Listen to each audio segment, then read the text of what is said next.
ചാലയിലെ മാക്കം ഭഗവതിയുടെ കഥ സങ്കടങ്ങളുടെ പെരുമഴ കൂടിയാണ്. ഈ സങ്കടക്കഥയിലേക്ക് യാദൃശ്ചികമായി വന്നുപെട്ട് ജീവൻ നഷ്ടപ്പെട്ട ഒരാൾ കൂടിയുണ്ട്. അതാണ് മാവിലൻ. ചാലയിലെ മാക്കം ദേവസ്ഥാനത്ത് ഉത്സവത്തിൽ മാക്കത്തിനും മക്കൾക്കുമൊപ്പം മറ്റെവിടെയും കാണാത്ത ഒരു തെയ്യത്തെ കൂടി കാണാം. ഇതാണ് മാവിലൻ തെയ്യം. മാക്കത്തിൻ്റെയും മക്കളുടെയും കൊലപാതകത്തിൻ്റെ ഏക സാക്ഷി.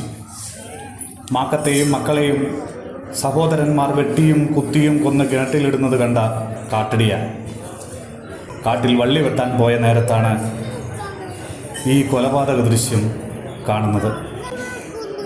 ഉടനെ തന്നെ മാക്കത്തിൻ്റെ സഹോദരങ്ങൾ ഈ കാട്ടടിയാനെയും വെട്ടിക്കൊന്ന് കിണറ്റിലിട്ടു. മാക്കവും മകളായ ചീരുവും ദേവീ ചൈതന്യത്തിൽ ലയിച്ച് ഭഗവതിമാരായും മകൻ ചാത്തു ശിവചൈതന്യമായ ദേവനായും കാട്ടടിയാൻ ശിവഭൂതഗണങ്ങളിൽ ഒരുവനായും തെയ്യക്കോലമായി മാറിയെന്നാണ് വിശ്വാസം. ചാല മാക്കങ്കാവിൽ ഉത്സവത്തിനെത്തുന്നവരെല്ലാം കൗതുകം കൊള്ളുന്നതാണ് മാവിലാൻ തെയ്യം. അധികം നിറക്കൂട്ടുകളില്ല, ആടയാഭരണങ്ങളില്ല, ഒരു കാട്ടുമനുഷ്യന് വേണ്ട വേഷവിധാനങ്ങൾ മാത്രം.